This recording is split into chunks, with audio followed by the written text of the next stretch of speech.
Va, ¿está bien? Muy bien. Entonces voy a empezar a leer yo los primeros 10 artículos y después nos vamos turnando.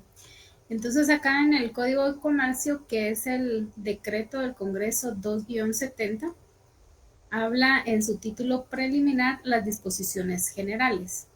En el artículo 1 habla de la aplicabilidad. Los comerciantes en su actividad profesional, los negocios jurídicos, mercantiles y cosas mercantiles se regirán por las disposiciones de este código y en su defecto por las del derecho civil que se aplicarán e interpretarán de conformidad con los principios que inspira el derecho mercantil. ¿Verdad? Entonces, en este primer artículo habla en dónde se va a aplicar los siguientes artículos del Código de Comercio. ¿Verdad? Entonces, eh, habla aquí de los comerciantes en su actividad profesional. ¿Verdad? Entonces, comerciante, cualquier persona que presta servicios o compra y vende algún artículo, se le puede decir que es un comerciante, ¿verdad? Entonces, es aplicable a la actividad profesional, a los negocios jurídicos mercantiles y cosas mercantiles, ¿verdad? A esto se va a regir o se va a aplicar el código mercantil. Siempre utilizando los principios que inspiran el derecho mercantil. En el artículo 2 habla de los comerciantes y dice que son comerciantes quienes ejercen en nombre propio o con fines de lucro cualquier actividad que se refiera a lo siguiente. Primero, la industria dirigida a la producción o transformación de bienes y a la prestación de servicios. Segundo, la intermediación en la circulación de bienes y la prestación de servicios. Tercero, la banca, seguros y fianzas. Cuarto, las auxiliares de las anteriores. Entonces, prácticamente un comerciante puede ser una persona que actúa en nombre propio. Por ejemplo, yo puedo dedicarme a vender muebles, artículos o cualquier otra cosa y lo puedo hacer a nombre mío, a nombre propio. Y obviamente con fines de lucro, ¿verdad? O sea, con fines de que yo tenga alguna ganancia por cualquiera de estas actividades que yo ejerza en nombre propio y que pues esté vendiendo para obtener una ganancia, ¿verdad? Esos son con fines de lucro. Entonces, primero la industria dirigida a la producción o transformación, entonces también van clasificando a los comerciantes. Primero, a los que se dedican a la producción o transformación de bienes y a la prestación de servicios. Entonces ahí hay dos rubros, ¿verdad? Los que se dedican a producir, por ejemplo, gente que se dedica a producir cestos, digamos, algunos canastos,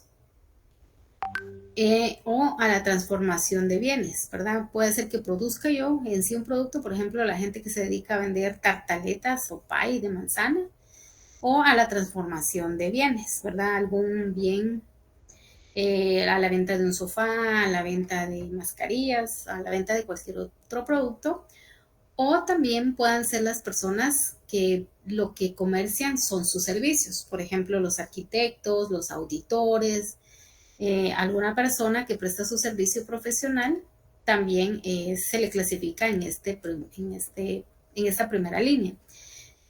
También clasifican a los comerciantes la intermediación en la circulación de bienes y en la prestación de servicios, ¿verdad? Entonces, ya cuando se habla de la intermediación en la circulación de bienes, por ejemplo, las personas que van a la aduana a traer productos que vienen de otro país, de alguna manera ellos son los intermediarios y lo que procuran es que circulen esos bienes de otros países en el país o para no ir tan lejos en el interior de la República, por ejemplo, decir voy a traer la producción de ponchos ahorita para invierno, ¿verdad? Yo voy a ser la intermediaria en ir, por ejemplo, a San Marcos a comprar los ponchos, los traigo acá y los comercio, ¿verdad?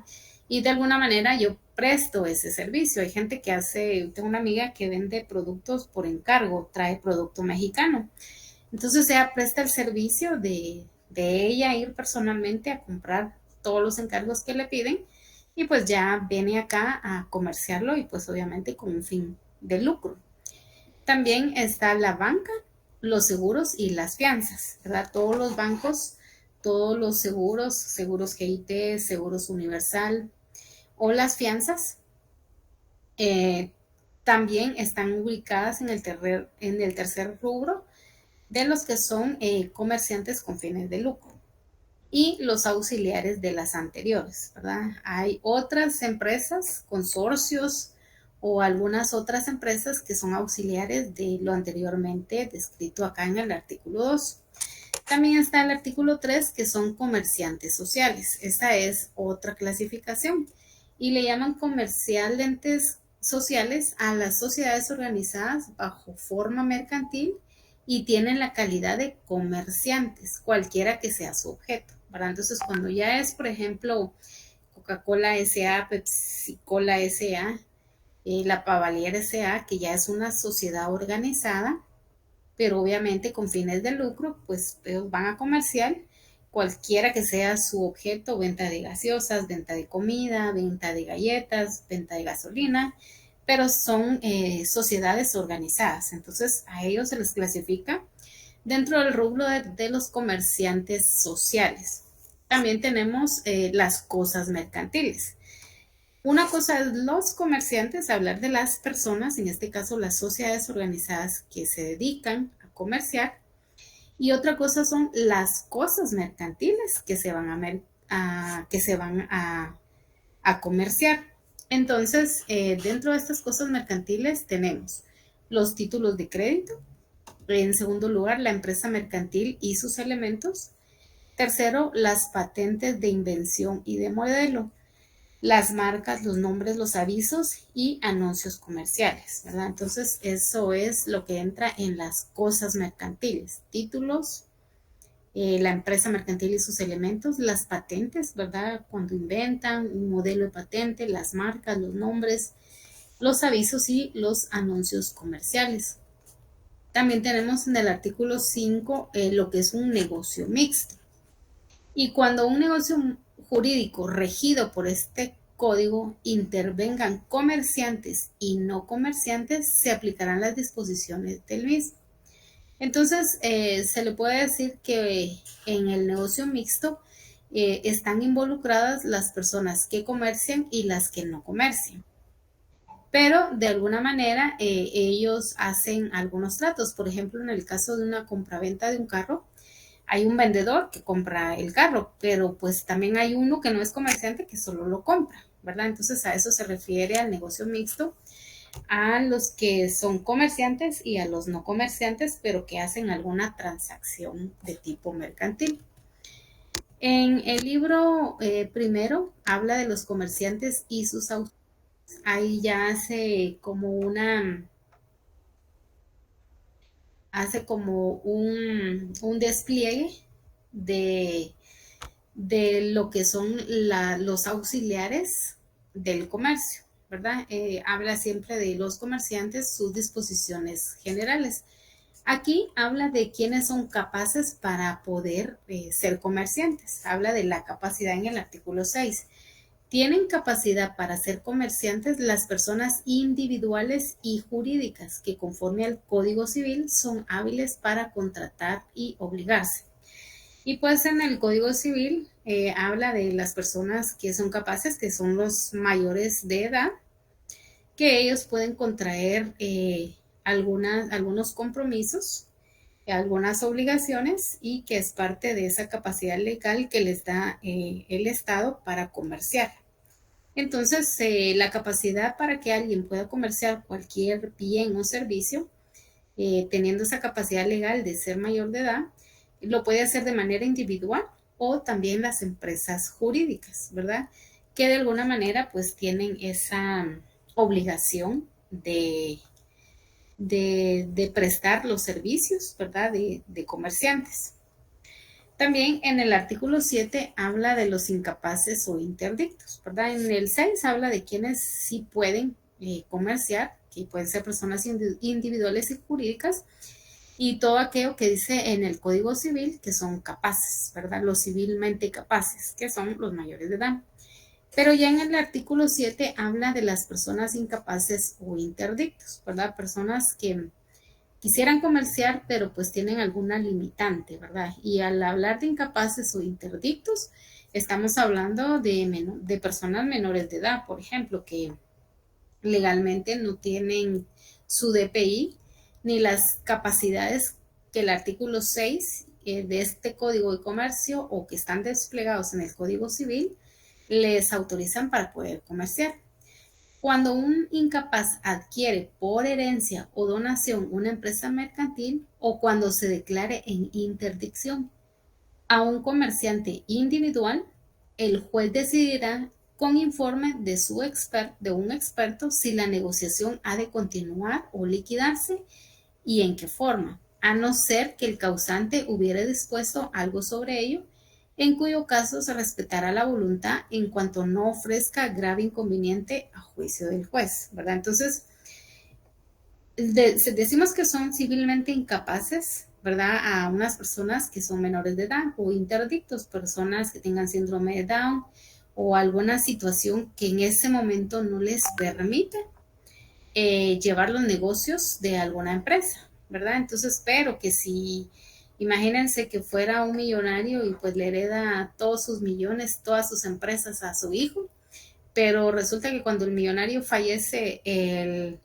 la persona es menor de edad, entonces alguien tiene que administrarle esa empresa mercantil, pero es el juez quien va a decidir también con el apoyo de expertos para ver si alguien más puede ejercer la representación de este incapaz o interdicto y si no hay ningún problema, pues entonces el negocio continúa a través de alguien que esté como representando a este incapaz o interdicto, ¿verdad? Porque pues a veces ellos reciben alguna herencia o alguna donación de alguna empresa mercantil, pero están en su calidad de incapaces o interdictos y pues no pueden llevar las riendas del negocio y necesitan del auxilio y apoyo de alguien más, siempre y cuando así el juez lo determine. También en el artículo 8 habla de los comerciantes extranjeros. Los extranjeros podrán ejercer el comercio y representar a personas jurídicas cuando hayan obtenido su inscripción de conformidad con las disposiciones del presente código. En estos casos tendrán los mismos derechos y obligaciones de los guatemaltecos, salvo los casos determinados en las leyes especiales. Y esto está reformado por el artículo 1 del decreto número 62-95 del Congreso de la República de Guatemala. Entonces, acá habla exclusivamente de las personas que vienen de otros países y dice los extranjeros podrán ejercer el comercio y representar a personas jurídicas cuando hayan obtenido su inscripción de conformidad con las disposiciones del presente código. Entonces, si ellos cumplen todas las estipulaciones que dice el Código de Comercio, aunque sean personas extranjeras, por eso es que hay coreanos, hay estadounidenses, hay hondureños, hay gente de Bolivia, bueno, de varios países que están comerciando aquí en nuestro país, pero siempre y cuando ellos cumplan con las disposiciones que aquí el código les exige, el Código de Comercio, pues ellos pueden tener esa libertad de comerciar en nuestro país. En estos casos tendrán los mismos derechos y obligaciones de los guatemaltecos. Obviamente tienen que pagar impuestos por la mercadería que ingresan al país o que van a comerciar, salvo los casos determinados en leyes especiales. Como en todo, hay sus excepciones, pero pues de ahí se les trata como un guatemalteco normal que tiene derechos y obligaciones en su calidad de comerciante. Ahora, ¿quiénes no son comerciantes? Según el artículo 9, no son comerciantes los que ejercen una profesión liberal. También no se les puede decir, por ejemplo, no son comerciantes una persona que se le pone en el parque a pintar, pues por amor al arte. Es una profesión liberal, él simplemente lo hace por hobby, no se le puede considerar un comerciante. Los que desarrollan actividades agrícolas, pecuniarias o similares en cuanto se refiere al cultivo y transformación de los productos de su propia empresa. Por ejemplo, una persona que cultiva maíz, si solo hace el cultivo, no se le puede decir que son comerciantes. Se le va a dar la calidad de comerciante cuando él ya el producto final al maíz vaya y lo ofrezca en los diferentes lugares. Ahí ya se le podría dar una calidad de comerciante, pero si solo se dedica a cultivar las tierras, sus tierras, no se le puede catalogar como un comerciante. También los artesanos que solo trabajen por encargo o que no tengan almacén o tienda para el expendio de sus productos. Por ejemplo, una persona que cocina, digamos, pasteles y pues solo los hace cuando alguien se los encarga, pero no es que la persona todos los días haga pasteles y ponga su venta o tenga su venta en su casa o en algún local, o que tenga un local, un expendio donde específicamente va a comerciar esos productos, en este caso venta de pasteles. Si solo hace porque alguien se los pide y solo cuando se lo piden lo hace, no se le puede catalogar dentro del rubro de los comerciantes, ¿verdad? Ahí todos estos, los que ejercen una profesión liberal, los que desarrollan actividades agrícolas y los artesanos, ¿verdad? Que no reciban ningún lucro de sus actividades, no se les puede clasificar como comerciantes, o solo los que hagan algunas artesanías por encargo, que necesito 10 pasteles, necesito 5 vasijas, ¿verdad? Trabajan por encargo, a ellos no se les puede clasificar como comerciantes. En el artículo 10 ya empieza a hablar de las sociedades mercantiles, ¿verdad? Entonces, las sociedades organizadas bajo forma mercantil exclusivamente son las siguientes. Primero, la sociedad colectiva. Segundo, la sociedad en comandita simple. Tercero, la sociedad de responsabilidad limitada. Cuarto, la sociedad anónima. Y quinto, la sociedad en comandita por acciones, ¿verdad? Entonces, las sociedades mercantiles que tenemos en Guatemala están clasificadas en 5. La sociedad colectiva, la sociedad en comandita simple, la sociedad de responsabilidad limitada, la sociedad anónima, que es la que más se conoce, y la sociedad en comandita por acciones. Entonces, si se dan cuenta, hay una sociedad en comandita simple y otra sociedad en comandita por acciones. Está la sociedad anónima, que es la que todos conocemos siempre con Coca-Cola S.A., ¿verdad? Que es la sociedad anónima. Y ya después tenemos la sociedad colectiva y la sociedad de responsabilidad limitada, ¿verdad? Entonces, para ir asimilando los 5 tipos de sociedades. Daniel, ¿será que nos puedes leer los artículos del 11 al 15, por favor? Sí, dime. Sí, Liz. Disculpa, soy yo, Vicky. Madison. Sí, Fíjate, dime. yo tengo en el código una secta que Ajá. dice la sociedad de emprendimiento. Ah, sí, es cierto. En el inciso 6 por el artículo 14, perdón, tengo todos, disculpen, Ah, no hay del pena. decreto del Congreso número 20-2018, el 2701 del 2019. Sí, es cierto. Ya ahora existe la sociedad de emprendimiento, que es relativamente nueva. Bueno, yo en mi código sí lo tengo y supuestamente este código está actualizado, pero pues no está actualizado por lo que estoy leyendo. Pero gracias, Nana, sí, ahí está la sociedad de emprendimiento, ¿verdad? Todas las personas que de alguna manera son artesanos, pero a su manera, ¿verdad? Emprenden un negocio, por ejemplo, las personas que venden productos por internet, ¿verdad? Tienen su emprendimiento de venta de productos, gente que tiene venta de productos de comida, de artículos de la canasta básica, ¿verdad? Entonces a ellos ya se les cataloga como una sociedad de emprendimiento, porque emprenden su propio negocio, ¿verdad? Gracias, Daniel. No sé si estás por ahí. Estás off. Solo estás en modo escucha. No, hombre, no, el OnlyFans también es un emprendimiento de enviar a las mujeres. Ay, pero como solo pones OF, te va. Vaya, es OnlyFans. Sí, pero se escribe así, ¿ve? ¿Qué artículo es del 10 al qué? Del 10 al 15. Lo vas Artículo, leyendo, vas artículo leyendo 10. Ah, del bueno, voy a leer o vas a interrumpir. va del 11 al 15, pero vas leyendo y vas explicando. Ah, la puta. Entonces, no. Voy a leer y ahí explican. Artículo 10. Sociedades mercantiles. Son sociedades organizadas bajo forma mercantil exclusivamente. Las siguientes. 1. Sociedad colectiva.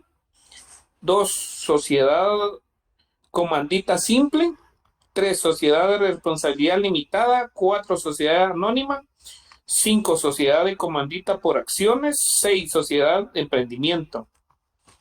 Eso creo que ya lo habías explicado.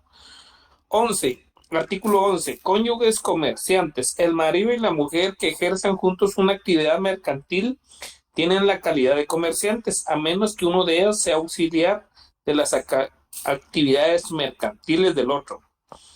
Pero ahí, según yo, como yo lo entiendo, es que si ambos, no sé si ambos se refiere con la misma inversión o la misma actividad que hagan ambos. Porque dice el marido y la mujer que ejerzan juntos una actividad. Ahora, también donde dice, a menos que uno de ellos sea auxiliar de las actividades mercantiles, o sea que puede hacer que solo ayude por momentos. Por ejemplo, imagínate que tienen un expendio de chicles, de dulces, pero el esposo y la esposa trabajan en el expendio. Por ejemplo, en el expendio de la Bimbo, tienen galletas, pan sándwich y un montón. Y los dos venden, compran y venden. Entonces ahí a los dos se les puede llamar comerciantes. Pero si, por ejemplo, fuera una pareja de esposos, pero el esposo es el que se encarga del negocio y ella solo va a traer producto y a surtir la tienda, ella solo estaría en calidad de auxiliar de él. Entonces ahí Vividora. no se le, no, porque pues va a comprar el producto, a abastecer y todo, pues. Entonces, ya ahí ella fungiría un papel de auxiliar. Pero si los dos atienden el negocio, entonces ahí a los dos se les puede decir que son comerciantes. Va, ahí estamos. 12. Bancos aseguradoras y análogas. Los bancos aseguradoras, reaseguradoras, afianzadoras, reafianzadoras, financieras, almacenes generales, depósito, valores, depósito, bolsa de valores, entidades mutualistas y además análogas se regirán en cuanto a su forma, organización y funcionamiento por lo que dispone este código en lo que no contravenga sus leyes, disposiciones especiales. La autorización para constituirse, operar, regirá por las leyes especiales aplicables a cada caso. Pues de ahí entiendo que son todos los bancos, todos esos, todas las entidades financieras.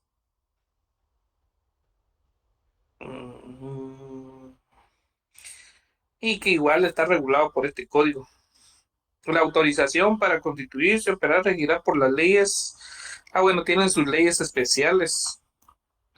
Según eso, artículo 13, instituciones y entidades públicas, el Estado, sus entidades descentralizadas, autónomas o semiautónomas, las municipalidades y en general cualquier institución o entidades públicas no son comerciantes, pero pueden ejercer actividades comerciales, sujetándose a la disposición de este código, salvo lo ordenado en leyes especiales. Pero ahí, bueno, cuando dice entidades, por ejemplo, pone de ejemplo al ANSES, a las municipalidades, por ejemplo, que una municipalidad pueda comprar un terreno y venderlo, notificarlo, no sé pues si entra eso ahí.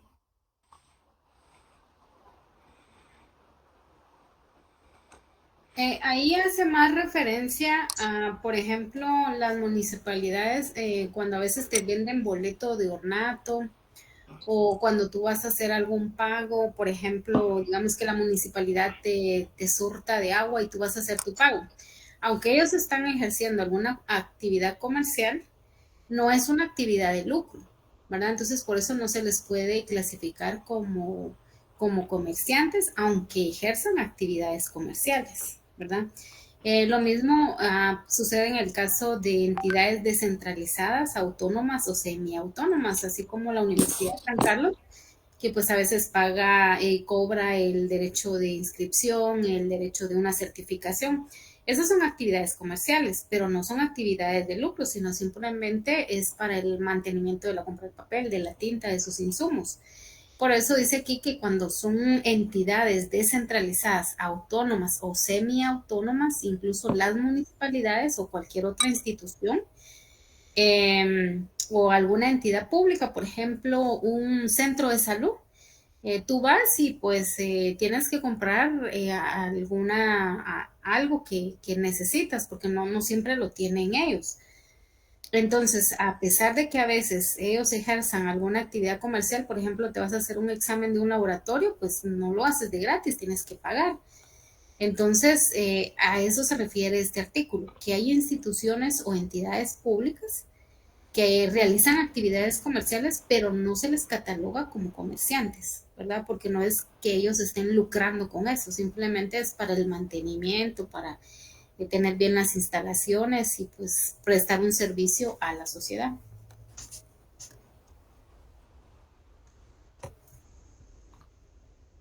Te toca Bueno, el 14. Personalidad jurídica. La sociedad mercantil constituida de acuerdo a las disposiciones de este código e inscrita en el registro mercantil tendrán personalidad jurídica propia y distinta de la de los socios individualmente considerados. Para la constitución de sociedad, la persona o personas que comparezcan como socios fundadores deberán hacerlos por sí o en representación de otro, debiendo en este caso acreditar tal calidad de la forma legal. Queda prohibida la comparecencia como gestor de negocios. Cuando es personalidad jurídica es, por ejemplo, referente a los abogados, ¿va?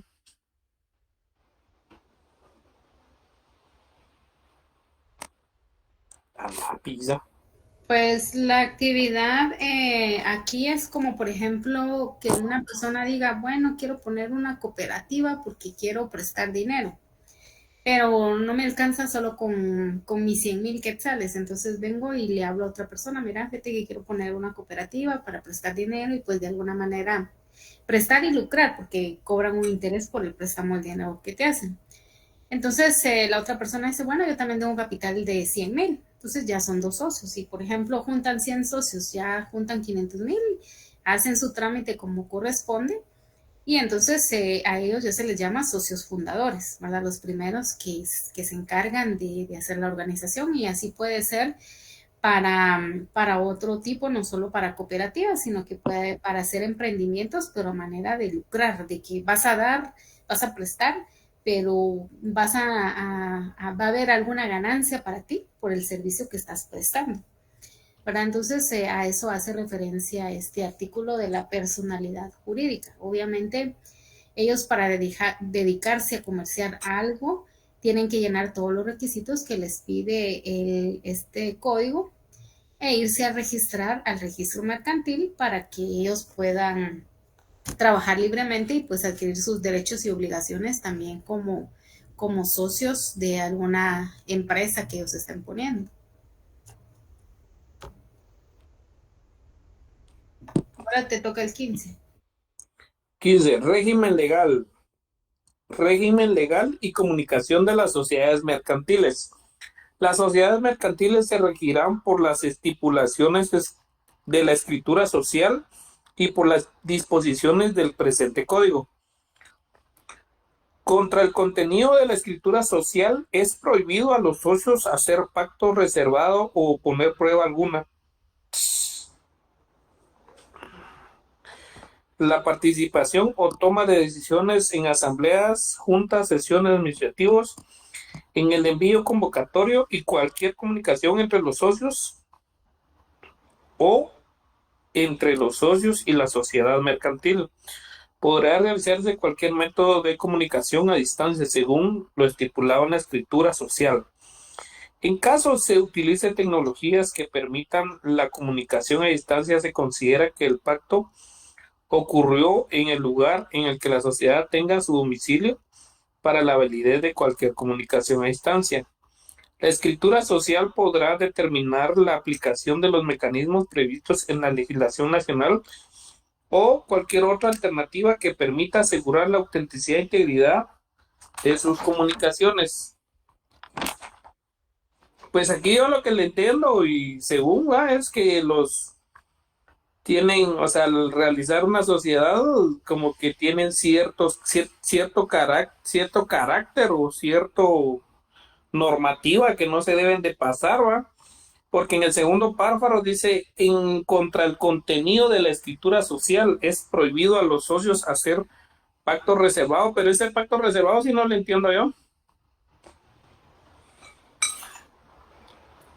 En el pacto reservado hace alusión a las personas que dicen, bueno, vamos a aportar un capital de 100,000 cada uno, pero solo vamos a disponer de 50,000 cada uno y los otros 50,000 siempre van a quedar en reserva por si pasara alguna situación, pero ya es un pacto que hacen entre ellos. O decir, bueno, vamos a tener en un almacén cierta mercadería, pero siempre vamos a tener cierto stock en bodega y lo demás lo vamos a comerciar. Entonces ya es un pacto reservado porque entre ellos acuerdan que sí y que no van a realizar.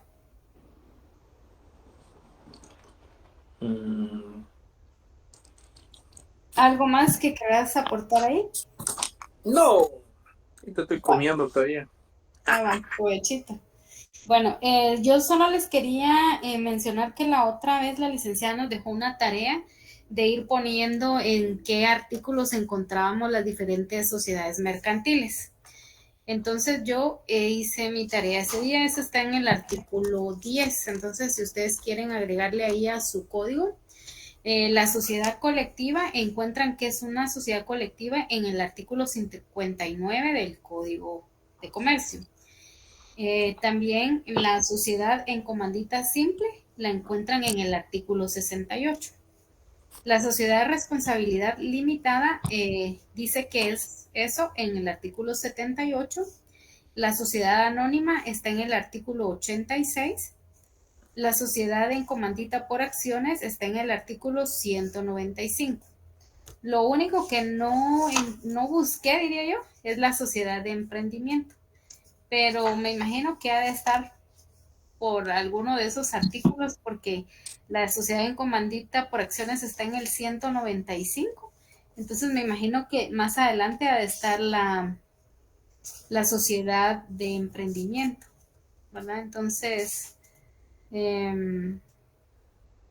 por si alguien la encuentra por ahí, pasa el número de código, porque yo aquí en el 195 encontré sociedad en comandita por acciones, pero ya no busqué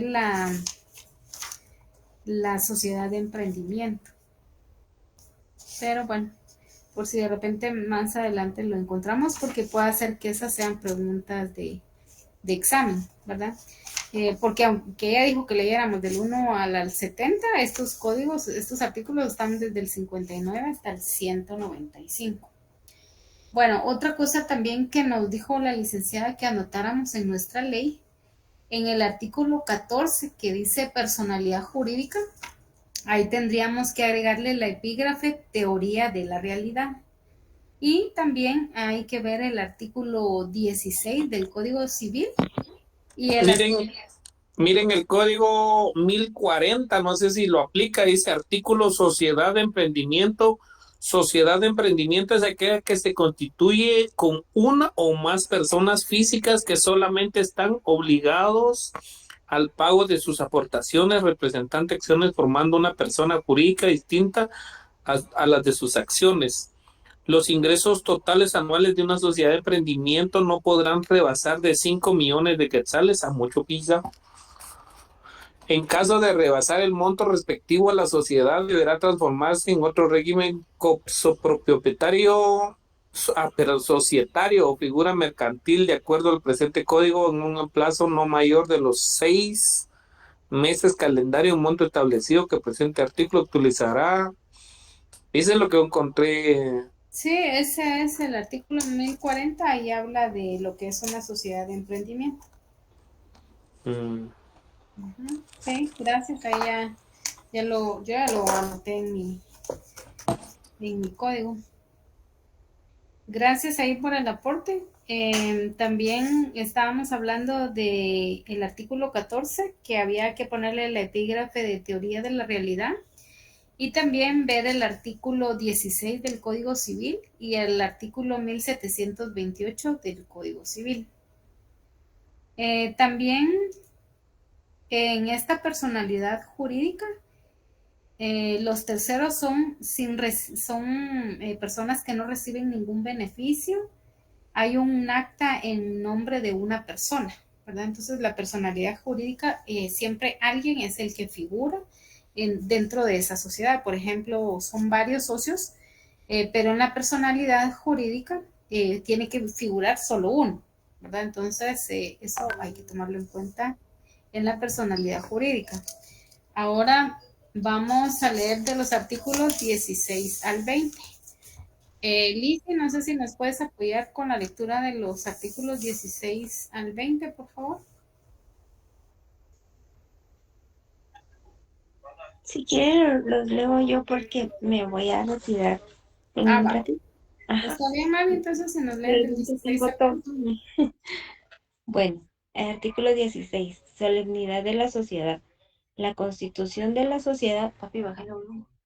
De la sociedad y todas las modificaciones, incluyendo prórrogas, aumento o reducción de capital, cambio de razón social o denominación, función, fusión, desilusión, desilusión, disolución o cualquiera otra reformas o ampliaciones se hará constar en escritura pública. La separación o ingreso de socios en las sociedades no accionadas también se formalizará en escritura pública. Salvo las sociedades de acciones, la modificación de la escritura constitutiva requerirá el voto unánime de los socios. Sin embargo, podrá pactarse que la escritura social pueda modificarse por resolución tomada por la mayoría que la propia escritura determine, pero en este caso la minoría tendrá derecho a separarse de la sociedad. Las sociedades de emprendimiento se constituirán por medio de procedimiento propio, eximiéndole de la obligación de constituirse por medio de escritura pública. De igual forma, las modificaciones consistentes en el aumento o reducción de la capital, prórroga y cambio de denominación.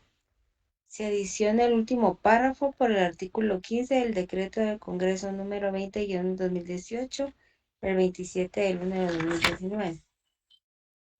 Pues yo entiendo aquí que todas las modificaciones y prórrogas se van a formalizar en escritura pública, salvo las sociedades por acciones y también que las sociedades de emprendimiento se van a constituir por un procedimiento propio. Sí, gracias. Artículo 17. Solo ahí en el 16, antes de que continúes, en la parte de arriba, en la epígrafe, hay que ponerle los elementos formales de la solemnidad de la sociedad. ¿Verdad? Entonces, esos elementos formales son la constitución, cuando se hacen modificaciones, cuando se piden prórrogas, aumentos o reducción de capital, o sea, o cambio de razón social, ¿verdad? Y obviamente, como son los elementos formales, van en una escritura pública. Y en las sociedades de emprendimiento, ahí lo utilizan con un capital ficticio, ¿verdad? Entonces, solo por si lo quieren anotar. El artículo 17, Mavi, por favor. Registro. El testimonio de la escritura constitutiva, el de ampliación y sus modificaciones, deberá presentarse al registro mercantil dentro del mes siguiente a la fecha de la escritura. Yo creo que ese sí lo entendimos. Bueno, sí. Artículo 18. Contrato antes de autorización. La persona que contrate en nombre de la sociedad antes de que ésta pueda actuar como persona jurídica será considerada como gestor de negocios de aquella y queda personalmente responsable de los efectos del contrato celebrado. ¿Me puedes ayudar con esta? Sí, ahí básicamente, por ejemplo, yo estoy tramitando una sociedad anónima, pero pues yo ya necesito empezar a llenar mi empresa con importar, por ejemplo, piezas de carros, ¿verdad? Pero cuando yo, está la persona, estoy yo con mi socio tratando de empezar ya mi negocio, pero nos urge ya darle movimiento a que venga ya la mercadería y pues ya empezarle a dar movimiento.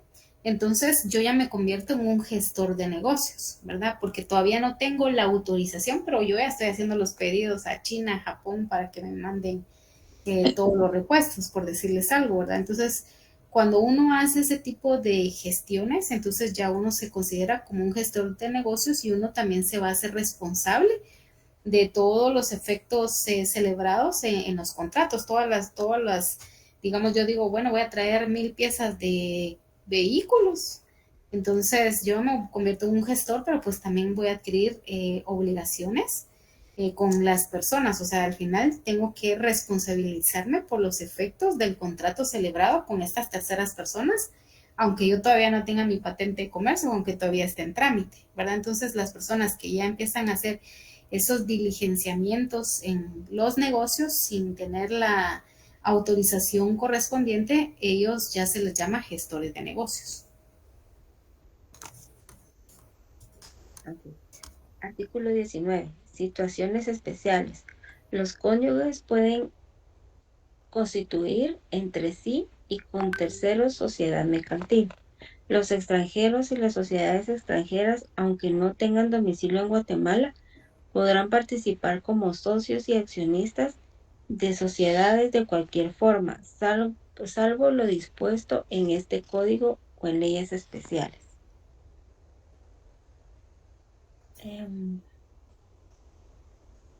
Leo el 20. ¿Entendieron bien el 19 o lo explico? Si quieres, explícalo con tus palabras. Bueno, yo entiendo aquí que los cónyuges pueden juntos o también con un primo o con un amigo constituir una sociedad mercantil. Y los extranjeros también pueden crear su sociedad aunque no residan aquí en Guatemala. Ajá. También pueden participar como socios y accionistas. Y siempre respetando lo del código y las leyes especiales, ¿verdad? Ajá.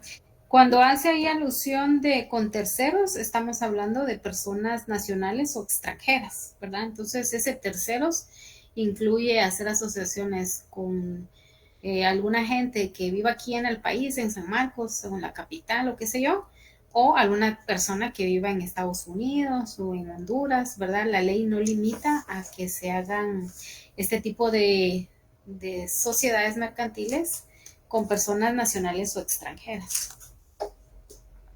Gracias. Artículo 20. Ahorita, bonita. Tutor y guardador. El tutor y el guardador no pueden constituir sociedad con sus representados mientras no haya terminado la minoría de edad o la incapacidad y están aprobadas las cuentas de la tutela y canceladas las garantías. Uh-huh. Yo entiendo aquí que el tutor, o sea, el representante legal de un menor de edad, minoría de edad, de un menor de edad o el que tenga incapacidad, pueden aprobar las garantías. Ay, no, este sí no lo entiendo mucho. Ese Perdón. básicamente, por ejemplo, digamos que yo soy tutora de un menor de edad, alguien que tenga menos de 18 años de edad. Yo no puedo hacer ninguna sociedad mercantil con este menor de edad hasta que él cumpla la mayoría de edad. O, por ejemplo, soy guardador de un incapaz, ¿verdad? Una persona que tenga un síndrome de Down y tal vez la gente, él tiene dinero y yo también, pero aquí la ley me prohíbe hacer un tipo de asociación con una persona que sea incapaz, civilmente incapaz, porque no estamos como en las mismas condiciones. Puede hacer que hay gente que se aproveche de estas personas que son menores o incapaces. Tal vez tendrán el dinero, tendrán los bienes, tendrán todo, pero si están catalogados como menores de edad o incapaces, uno no puede hacer ningún tipo de sociedad mercantil si uno es el tutor o el guardador de estas personas, ¿verdad? ¿Y a qué se refiere con canceladas las garantías? Por ejemplo, digamos que yo soy el tutor de un menor de edad y este menor de edad tiene un bien inmueble que le heredaron sus papás, pero fallecieron. Entonces, esa casa puede ser que tenga algún seguro. ¿verdad? Hasta que yo no entregue cuentas de decir, bueno, hasta que él ya tenga sus 18 años de edad, aquí está tu casa, aquí están tus papeles, aquí está tu dinero, lo que se guardó en el banco, hasta que yo no cancele esas garantías y él no tenga esa capacidad de 18 años, yo no puedo hacer ninguna sociedad mercantil con él. Hasta que yo ya le entregue todas las cuentas cabales a él, a la sociedad o al juzgado, al órgano jurisdiccional, de decir, mire, él ya ahorita cumplió 18 años, ya no es un menor de edad, entonces ya es civilmente capaz. Entonces yo ahora vengo a entregar cuentas de todos los bienes que él poseía. Entonces ahora yo ya puedo, ya él siendo mayor de edad, yo ya puedo asociarme con él, pero hasta que yo ya cancele todo ese tipo de garantías, las que estaban bajo mi resguardo y que yo estaba dando pues la cara por este menor de edad. Ah, ok, gracias. Gracias, Mavi. Entonces hasta ahí, hasta el 20. Ahí si tú quieres continúa, si no, pues ya te puedes retirar. Gracias. Vamos a ver qué más está en la reunión. Diego, ¿estás ahí o solo estás conectado? Para que nos leyeras del artículo 21 al 25, que son cortitos. Diego yo creo que solo se conecta, pero solo su subconsciente nos escucha. Bueno, vamos a ver. Lizzie.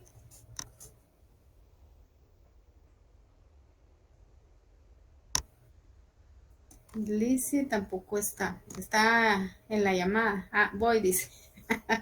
Lizzie, si nos leyeras del artículo 21 al 25 y conforme vayas leyendo el artículo vas dando alguna explicación, por favor. Muy bien, aquí te esperamos. Lizzie va a leer del 21 al 25 y del 26 al 30, si nos hace el favor, Héctor, cuando ya te toque el turno. Y de ahí pues sería a Sergio, pero vamos a ver si ya terminó de dormir a su hija.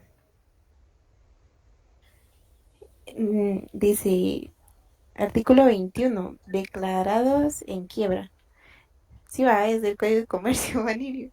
Sí, solo que ese ya está derogado por el artículo 152. Bueno, yo lo tengo. Entonces paso al 22. Ajá, solo anota ahí en tu Código de Comercio que ese ya está derogado, para que no vayas a caer en la trampa de que pienses que todavía está en función ese, o está vigente el artículo. El artículo 22, sociedad con menores e incapaces.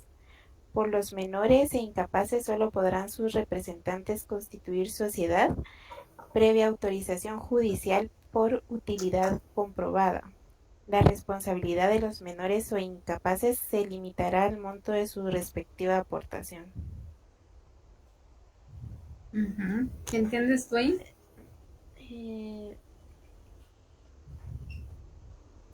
¿Será que sí se puede? En el artículo anterior dice que si es tutor o guardador no podemos realizar ningún tipo de sociedad mercantil con estas personas menores de edad o incapaces, si estás en su calidad de tutor o guardador. Pero en el artículo 22 ya nos habla de que sí podemos hacer sociedades con menores o incapaces, pero ¿cuál es la única prerrogativa que nos pone para poder hacer una sociedad con menores o incapaces? Directamente, ¿será que podemos hacer la sociedad con ellos o con quién más?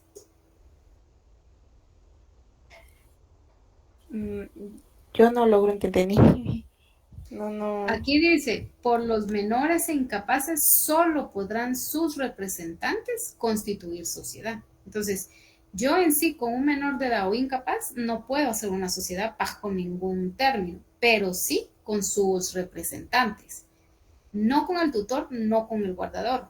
Pero si este menor de edad o este incapaz tiene un representante y el representante quiere hacer una sociedad conmigo o yo quiero hacer esa sociedad con ese representante, sí la puedo hacer siempre y cuando lo autorice un órgano jurisdiccional, ¿verdad? Entonces, solo esa sería la única manera de poder hacer una sociedad mercantil con un menor o incapaz, haciéndolo con su representante y con la previa autorización judicial.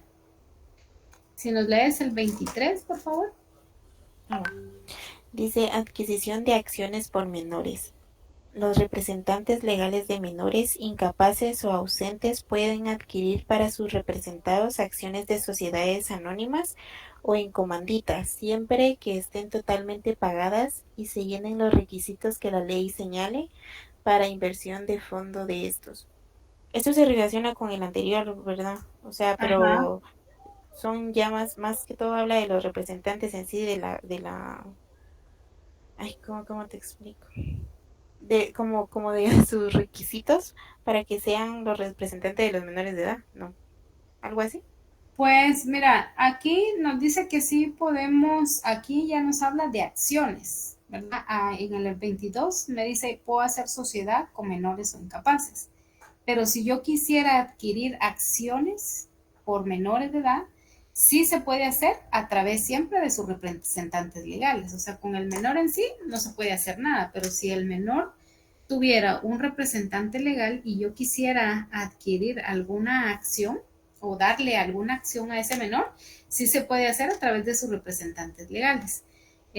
Ahí ya nos amplía un poquito más porque ya no solo es con menores o incapaces, sino también con ausentes, ¿verdad? Personas que están en Estados Unidos y pues allá se van a quedar unos 5 años, pero pues tienen acciones aquí en la empresa Coca-Cola y tiene aquí su representante legal y él por cuestiones de estudio está allá en Estados Unidos, sí puedo adquirir acciones con esta persona siempre y cuando lo autorice o tenga a su representante legal.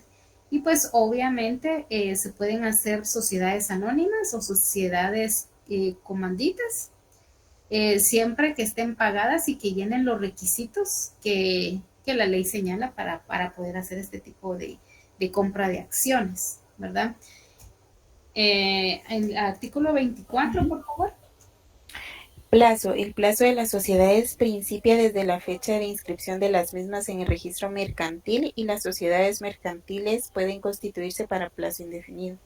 Pues yo creo que ahí no hay tanto pierde porque, como dice ahí, el plazo de las sociedades mercantiles son de tiempo indefinido, o sea, no hay una fecha exacta donde se termine, pero sí cuando ya están inscritas en el registro mercantil, pues es su fecha de inicio.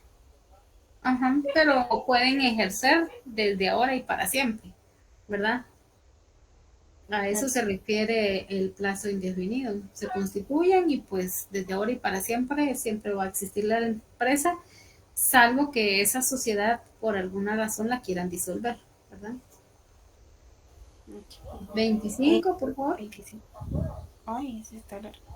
Prórroga, dice. La prórroga de la sociedad debe formalizarse antes de que se haya concluido el término de su duración.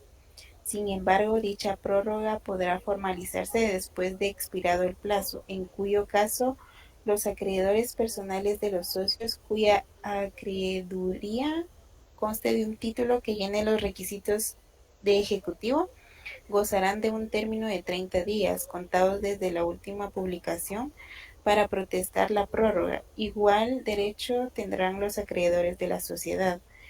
El efecto de la protesta será para los primeros que puedan ejercitar sus derechos sobre la participación social del deudor y para los segundos que puedan ejercitar sus acciones en la forma que se determina para las sociedades irregulares. La prórroga extemporánea requiere el consentimiento unánime de los socios en las sociedades no accionadas y en las acciones o sea, en las sociedades no accionadas y en las acciones una mayoría cuando menos del 80% del capital pagado de la sociedad. Los accionistas disidentes tendrán derecho de separarse de la sociedad comunicándolo por escrito dentro de los 15 días siguientes a la fecha que se haya tomado la resolución correspondiente. Vencido el plazo de la sociedad, cualquier socio podrá perder la liquidación de la misma siempre que su petición se la haga antes de que se emita la convocatoria a la Junta en la cual se resolverá sobre la prórroga extemporánea. Y ahí sí no mucho entendí.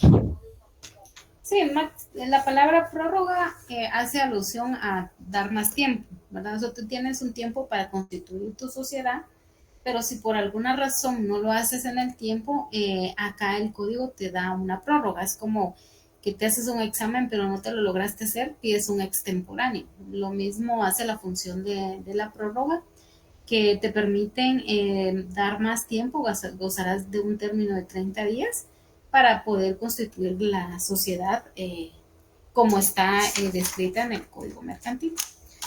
Gracias, Lizzie. Héctor, si nos lees del 26 al 30, por favor.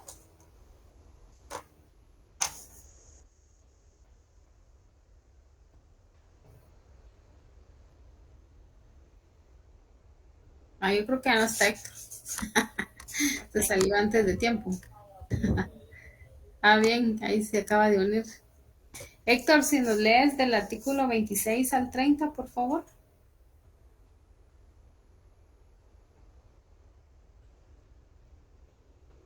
Héctor. Yo creo que no está. Y Sergio, no Bien, aquí estoy. Lo que pasa es que ese imbécil del Daniel no me dejaron entrar de dormir.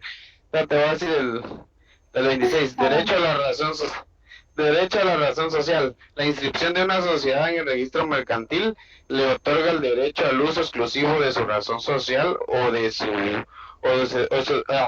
denominación, la que deberá ser claramente distinguible de cualquier otra y no podrá ser adoptada por sociedad del mismo o semejante objeto, mientras subsista inscrita la primera. Nadie puede usar el mismo nombre, ninguna sociedad puede usar, por lo menos, que te dijera, Protección de Valores S.A., no puede haber otra empresa que se dedique a transporte de valores que se llame igual. Eso quiere decir. Ajá, y ahí igual hace la alusión al principio de exclusividad en el nombre. Ajá. ¿No? Sí, también está el artículo de aportaciones dinerarias. Los bienes que no consistan en dinero aportados por los socios pasan al dominio. ¿Qué diferencia hay entre denominación y razón social? Que la denominación es como te dijera, ¿qué te dijera? Por lo menos Protección de Valores S.A. es la razón social y Proval es el nombre de la empresa. Ajá, entonces la razón social es el nombre formal con que figura en el registro mercantil una empresa. Correcto. Y la denominación solo es como el nombre comercial, como decir, el nombre comercial es McDonald's, pero en realidad la empresa, cuando ustedes miran las facturas, puede decir Inversiones S.A. Correcto.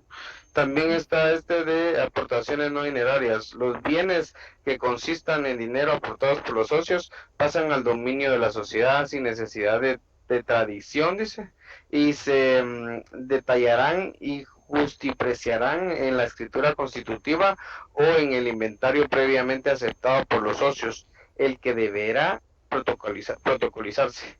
Si por culpa o dolo se fijare un avalúo mayor del verdadero, los socios responderán solidariamente en favor de terceros y de la sociedad por el exceso de valor que se hubiere asignado y por los daños y perjuicios que resulten, quedando asimismo obligados a reponer el faltante. Son admisibles como aportaciones los bienes muebles o inmuebles, las patentes de inversión, los estudios de prefactibilidad y factibilidad, los costos de preparación para la creación de empresa, así como la estimación de la promoción de la misma, siempre que fueran expresamente aceptados en su justipreciación conforme lo establece el primer párrafo. No es válida como aportación la simple responsabilidad por un socio. Los socios quedan obligados al saneamiento de lo que aporten a la sociedad. Lo que entiendo aquí es de que no, me imagino lo que logré captar así es de que el capital que aporten los socios se va a quedar, lo van a constituir en una, ¿cómo te dijera? Como en un acta notarial, pero no puedo poner de más. ¿Ya? Mira, aquí hay que leer bien al inicio, porque dice aportaciones no dinerarias. Por ejemplo, nosotros vamos a poner la empresa Los Amigos SA, ¿verdad? Pero entonces tú vas a poner un capital de 100,000 y yo también voy a poner un capital de 100,000. Pero aparte, nosotros tenemos la empresa y necesitamos una computadora, un escritorio, necesitamos una sala para recibir a los clientes o un mostrador, dependiendo a qué nos vayamos a dedicar. Entonces vienes tú y dices, bueno, yo tengo una computadora en mi casa, entonces la voy a poner. Y yo digo, bueno, yo tengo un escritorio y pues lo voy a traer. Entonces cada quien aporta cosas que no son dinero, pero dice que con el paso, que no con el paso del tiempo, sino que ya de cajón, cuando tú ya llevas tu computadora, yo llevo mi escritorio a la empresa, eso ya pasa al dominio de la sociedad. O sea, ya no puedo decir yo, bueno, se termina la sociedad, ahora yo me voy a llevar mi escritorio y tú te vas a llevar tu compu. No, si es todos esos objetos que no sean dinero y que se aporten a la sociedad, van a pasar al dominio de la sociedad. Entonces, al final ya no es que yo pueda reclamar ese bien, sino que simplemente a la hora de extinguir obligaciones o extinguir la sociedad, si en algún momento dado se extingue, entonces al final todo eso se va a tener que subastar o ir a la venta y ya se reparte el dinero de lo que se recaude de esas cosas que aportamos, que no fueron dinero, pero que sirven para empezar a que empezara la sociedad a funcionar. El artículo 28, Héctor, por favor.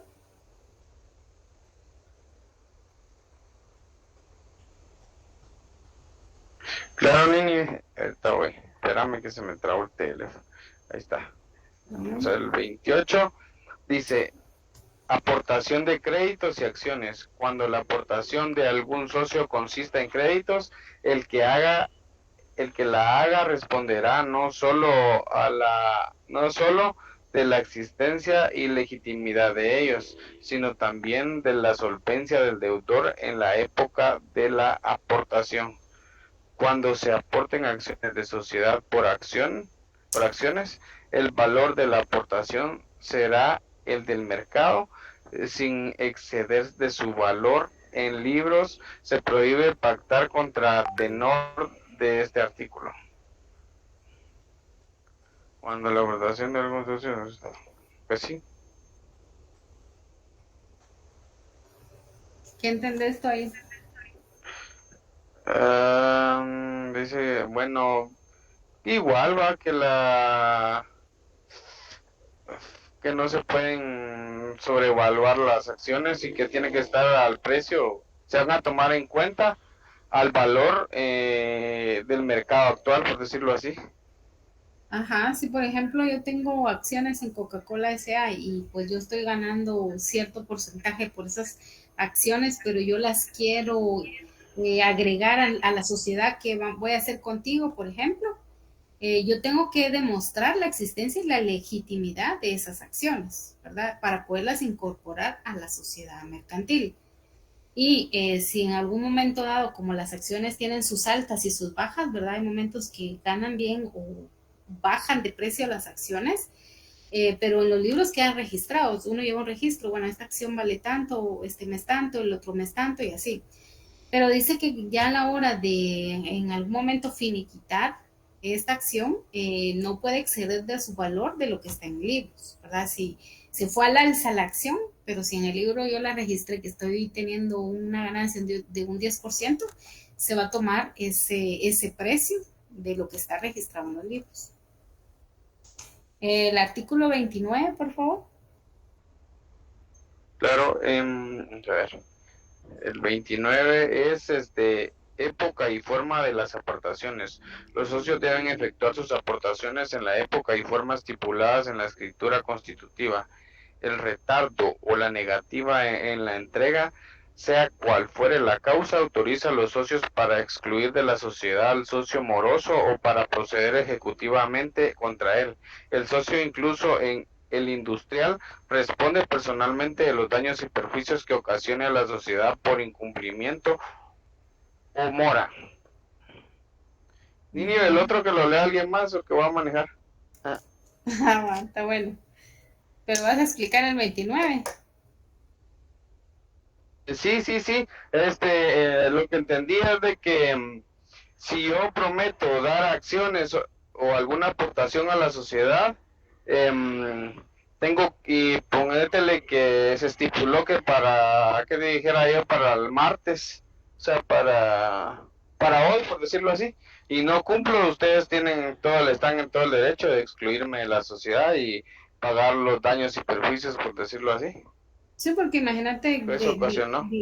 digamos que vamos a emprender una empresa y decimos, bueno, hoy 25, yo pongo mis 100,000 y tú tus 100,000. Y llega el 25 y ya vamos a hacer la escritura del acta constitutiva de la empresa y solo están mis 100,000. Entonces tú ya te vuelves en un socio moroso porque no estás aportando como habíamos convenido. Entonces nosotros ya podemos proceder ejecutivamente contra ti y tú tienes que responder personalmente por los daños ocasionados porque no podemos abrir el negocio, no podemos abrir la sociedad, entonces eso va a producir un retraso y pues hay una serie de daños colaterales, entonces el socio moroso se va a tener que hacer responsable de esos daños dinerarios colaterales por ser moroso, ¿va? Voy a leer el artículo 30, dice responsabilidad de los socios. En las sociedades, las obligaciones sociales se garantizan con todos los bienes de la sociedad y únicamente los socios responden con sus propios bienes en los casos previstos especialmente en este código. El nuevo socio de una sociedad responde según la forma de esta, de todas las obligaciones sociales contraídas antes de su ingreso, aun cuando se modifique la razón social o la denominación de la sociedad. El pacto en contrario no producirá efecto en cuanto a terceros, ¿verdad? Entonces aquí, como dice el título, responsabilidad de los socios, ¿verdad? Cada quien tiene ciertos derechos y ciertas obligaciones en la aportación de capitales o en la aportación de cosas no dinerarias a un negocio. Pero si de repente somos dos socios y hay otra persona que es un socio nuevo y se va a adherir a la sociedad, entonces él también va a tener las mismas obligaciones y responsabilidades, los mismos derechos y obligaciones para con nosotros, aún así, aunque le cambiemos el nombre, por ejemplo, que se llama el bufete Salam Gramajo, pero pues ahora ya no solo va a ser el bufete Salam Gramajo, sino que ahora va a ser bufete Salam Gramajo Tucci, ¿verdad? Aunque le cambiemos de denominación o razón social a la empresa, de igual manera todos tenemos los mismos derechos y las mismas obligaciones para con la empresa, ¿verdad? Y obviamente este pacto en contrario no producirá efecto en cuanto a terceros, ¿verdad? O sea, si hay un tercero ahí involucrado, este también no se va a ver afectado solo por nosotros tres, ¿verdad? Sino que todos al mismo tiempo tenemos que responder por la responsabilidad como socios que fungimos en esa sociedad. En el artículo 31 habla de los riesgos de las aportaciones. Y acá dice que el riesgo de las cosas ciertas y determinadas, no fungibles, que se aportan a la sociedad para que solo sean comunes su uso, frutos o productos, corresponden al socio propietario. Si las cosas aportadas son fungibles o no pueden guardarse sin que se deterioren o se aportaron para ser vendidas, el riesgo corresponde a la sociedad. También corresponderá la misma a la falta del pacto especial, el riesgo de las cosas justipreciadas al aportarse y en este caso la reclamación se limitará al precio en que fueron tasadas. Abrimos una sociedad y pues yo puse mi computadora, pero pues en ese entonces mi computadora estaba valorada en 2,000 quetzales. Otro socio puso un escritorio y pues el escritorio estaba valorado en 1,000 quetzales. Pero si con el paso del tiempo y con el uso de estas cosas que se aportaron a la sociedad producen un deterioro, o sea, son justipreciadas, entonces, a la hora de que nosotros queramos hacer la partición de estas cosas, ¿verdad? Que se aportaron porque digamos, tenía una computadora y pues la estaba usando. De ahí adquirimos otra computadora, pero pues al final consideramos que ya nos juntamos con 3 computadoras y ya solo nos queremos quedar con 2 porque hay una tercera que no. Entonces esa computadora, esa tercera computadora, lo que queremos es venderla.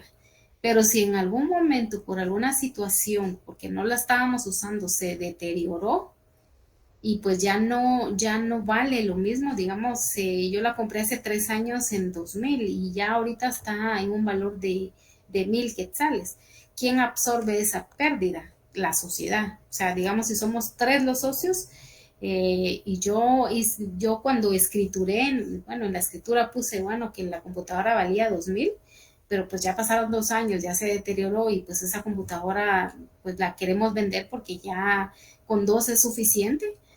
Entonces, al final, el precio de la cosa, como ya se justipreció, o sea, ya se devaluó, entonces la vamos a asumir todos los socios, ¿verdad? Aunque la tuviéramos ahí catalogada con 2000, pero pues la tuvimos que vender en 1000, esa diferencia de 1000 de pérdida la absorbe la sociedad. En el